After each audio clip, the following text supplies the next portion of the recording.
जब कभी भी दुनिया में कम उम्र के बहादुरों की चर्चा होगी तो उसमें अनगिनत नामों के बीच 4 साहिबजादों का नाम सुनहरे अक्षरों से लिखा व पढ़ा जाएगा, जिन्होंने बाप और दादा के बताए रास्ते पर चलकर अपनी जान कुर्बान कर दी, मगर दुश्मन के सामने सिर नहीं झुकने दिया।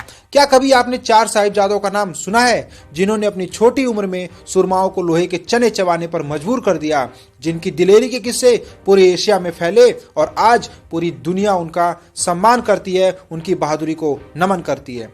मैं बात कर रहा हूं सिखों के 10वें व अंतिम गुरु गोविंद सिंह जी के 4 बेटों की। आज देखो पढ़ो और सीखो के इस भाग में मैं आप लोगों को 4 साहिबजादों की कहानी सुनाऊंगा और आपको बताऊंगा एक ऐसी मूवी जिसे आपको देखना चाहिए, जो भारत के इतिहास को और इसके गौरवमय इतिहास को दर्शाता है।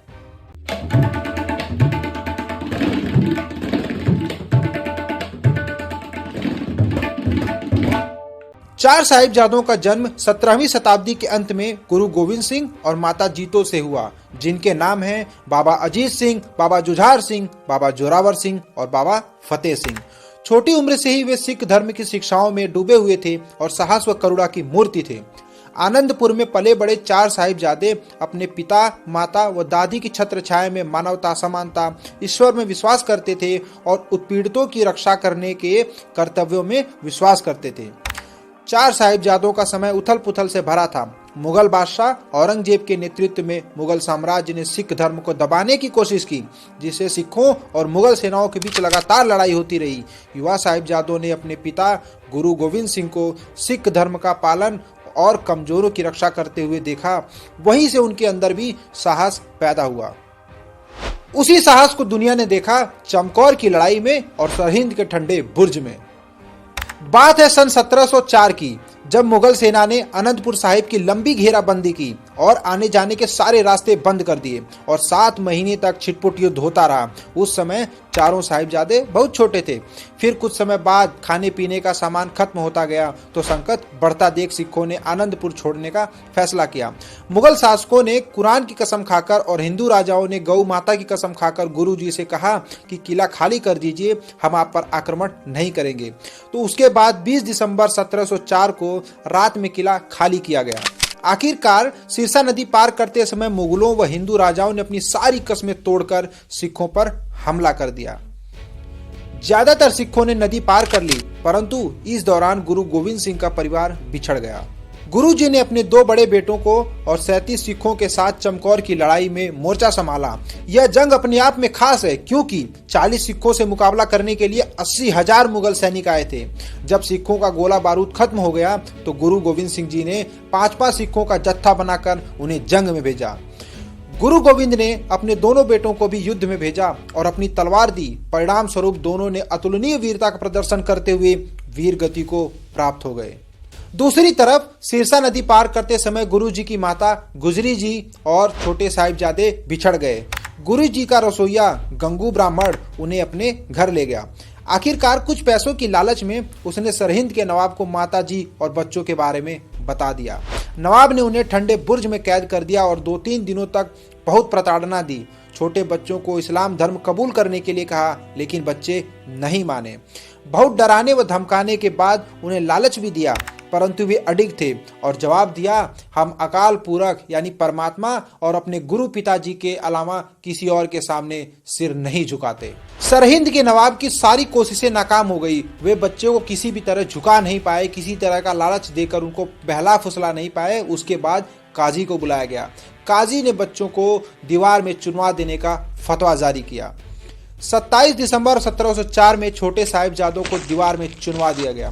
कुछ समय बाद दीवार गिर गई, लेकिन बच्चों की सांसें चलती देख नवाब के आदेश पर शासल बेग और वासल बेग जल्लादों ने गला काटकर बच्चों को शहीद कर दिया।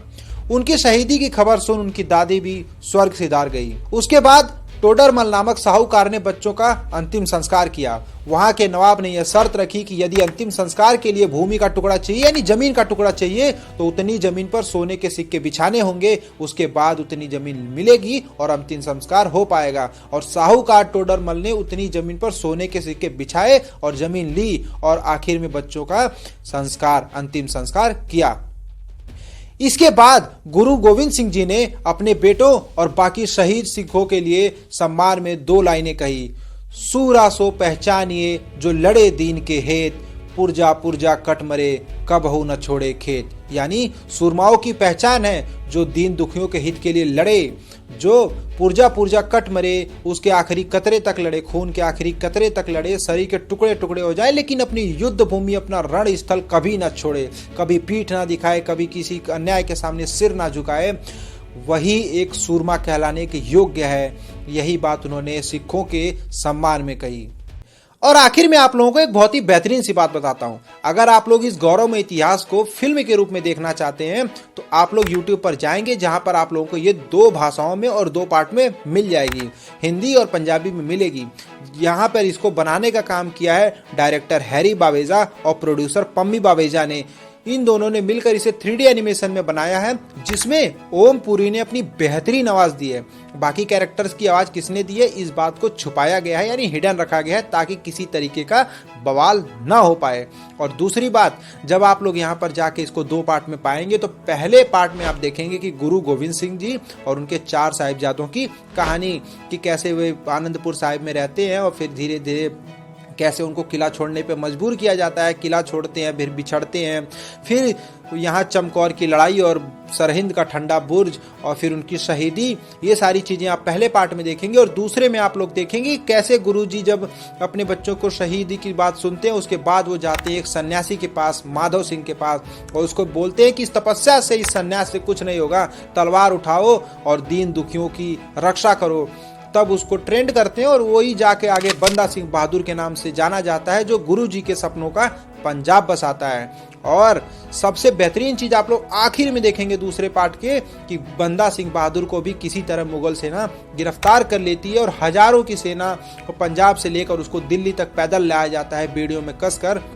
और उससे भी दर्दनाक बात यह है कि बंदा सिंह बहादुर का जो छोटा सा बेटा होता है, मेरे ख्याल से 5 साल का होगा, बंदा सिंह बहादुर की आंखों के सामने उस बच्चे की गर्दन काट दी जाती है। उसके बावजूद बच्चा एक शब्द नहीं बोलता, वो रोता भी नहीं है, बंदा सिंह बहादुर की आंखों से आंसू भी नहीं आता है। बच्चे से पूछा जाता है, डर लगता है, तो बंदा सिंह बहादुर का बेटा क्या बोलता है, वो क्या होता है। आज के लिए मेरी वीडियो में इतना ही था। आपको ये वीडियो कैसा लगा कमेंट बॉक्स में जरूर बताइए। कोई जानकारी छूट गई हो तो भी आप बताइए। अगर इस पे आप कोई टिप्पणी करना चाहते हैं, यानी कमेंट करना चाहते हैं, तो कमेंट बॉक्स खुला हुआ है। वीडियो को लाइक करो, डिसलाइक करो, शेयर करो, जो करना है वो करो, लेकिन कुछ ना कुछ जरूर करो। और ये वीडियो अगर अच्छा लगा हो तो अपने दोस्तों तक, अपने पेरेंट्स तक, अपने फैमिली तक, और जो फैमिली ग्रुप होता है उसमें जरूर शेयर करो, ताकि ये स्वर्णिम इतिहास के बारे में लोग जान सकें और उसको जाकर देख सकें। क्योंकि लोग रील्स ज्यादा देख रहे हैं और अच्छी चीजें कम देख रहे हैं। यही मेरा मकसद है कि लोगों तक अच्छी चीजें पहुंचाई जाए और अपनी वीडियो की रीच भी बढ़ाई जाए। क्योंकि अच्छी चीज करके अगर मैं रीच बढ़ाने का सपना देख रहा हूं तो ये कोई गलत बात नहीं है। इस वीडियो में इतना ही था। बाकी देखो, पढ़ो और सीखो कि अगले हिस्से में एक बहुत ही बेहतरीन सी कहानी लेकर आने वाला हूं, जिसका इंतजार आप लोग करिए।